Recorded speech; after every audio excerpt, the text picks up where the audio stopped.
దేవునికి మహిమ కలుగును గాక. ప్రభునందు ప్రియమైన దేవుని పిల్లలు బాగున్నారా?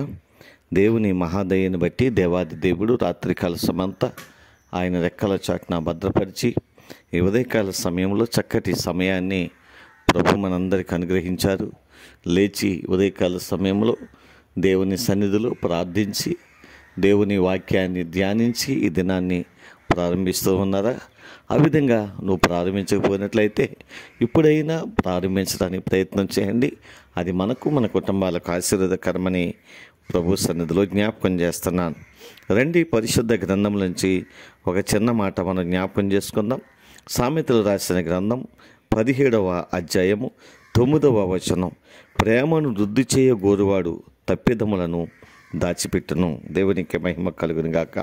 ప్రియమైన దేవుని పిల్లల లోకంలో కుటుంబాల్లో ప్రేమను వృద్ధి చేసుకోవాలి.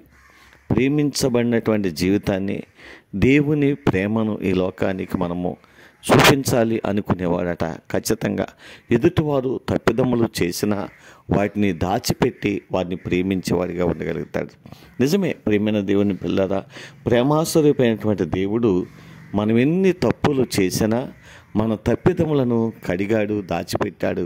వాటిని అన్నిటినీ కడిగి మనలను ప్రేమించిన దేవుడు కనుక ఈ ప్రేమ మనము క్రీస్తు దగ్గర నుండి మనం నేర్చుకోగలుగుతాం. ఆయన చూపించిన ప్రేమకు ఏ ప్రేమలు ఈ లోకంలో సాటి కాదు. కనుక అటువంటి ప్రేమ యేసయ్య నిన్ను నన్ను ప్రేమించాడు కాబట్టి, ఆయన ప్రేమించాడు కాబట్టే మన తప్పిదములను దాచిపెట్టాడు. ఆయన దాచేశాడటన్నిటిని, వాటిని మరలా బయటకు తీయకుండా వాటిని మూసివేశాడు. కాబట్టి అటువంటి ప్రేమ కలిగినటువంటి క్రీస్తు ప్రభుని ఎప్పుడు కూడా విడిచిపెట్టకుండా ఆయన మార్గం నడుచుకుంటూ ఆయన రాజ్యానికి, ఆయన చిత్తానికి విధేయులుగా జీవించడానికి మనమందరము సిద్ధపడడం ఆశీర్వాదకరమని, దీవెనకరమని ప్రభు సన్నిధిలో జ్ఞాపకం చేస్తున్నాను.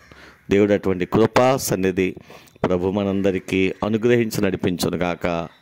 ఆమేన్. కృపా సత్య సంపూర్ణమైన మా తండ్రి, కృపామయుడైన మా దేవానికి వందనాలు, స్తోత్రాలు. ఈ ఉదయకాల సమయంలో మరొక్కసారి ప్రభా నీ మాటలు జ్ఞాపకం చేసుకుని కృపనిచ్చినందుకు వందనాలు. స్థానిక సంఘాన్ని, గ్రామాన్ని కూడా దీవించండి, ఆశీర్వదించండి.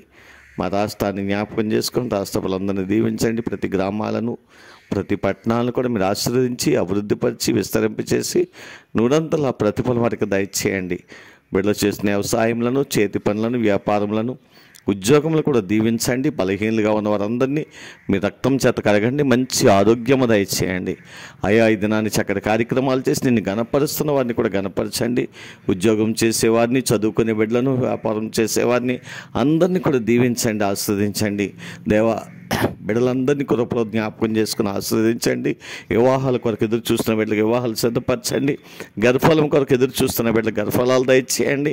మా దేశాన్ని, ప్రపంచ దేశాన్ని కూడా దీవించి ఆశీర్వదించి మా గ్రామాల నుండి, మా ప్రాంతాల నుండి, ఆయా దేశాల్లో, ఆయా రాష్ట్రాల్లో ఉన్న ప్రియ బిడ్డలందరినీ జ్ఞాపకం చేసుకోండి. వారి కష్టార్జితం ప్రభా, వారు శ్రమించి వారి బిడ్డ కుటుంబాలను విడిచిపెట్టి, బిడ్డలను విడిచిపెట్టి, భర్తలను విడిచిపెట్టి, భార్యలను విడిచిపెట్టి ఎంతగానో ప్రయాసపడుతుండగా వారి ప్రయాసకు తగినటువంటి ప్రతిఫలాన్ని వారికి దయచేయండి. వారి కష్టార్జితాన్ని ప్రభు నీ సన్నిధి కొరకు ఖర్చు పెడుతూ ఉండగా వారికి రావాల్సినటువంటి నూరంతల ఆశీర్వాదాలు సమృద్ధిగా నీ నామములో వారికి అనుగ్రహించి వారి జీవితాన్ని ఆశీర్వాదకరంగా, అనేకులకు దీవెనకరంగా మార్చి మీరే మహిమ పొందమని ఈ ఉదయకాల సమయాన్ని మరొక్కసారి మీ పాదాలకు అప్పగిస్తూ ప్రారంభిస్తూ ఉండే దీవించి ఆస్వాదించి నూరంతల ప్రతిఫలం అనుగ్రహించి మహిమ పొందమని యేసునామములో ప్రార్థించి స్తుతించి మీకు సమర్పణ చేస్తూ దినాన్ని ప్రారంభిస్తున్నాము తండ్రి. ఆమేన్.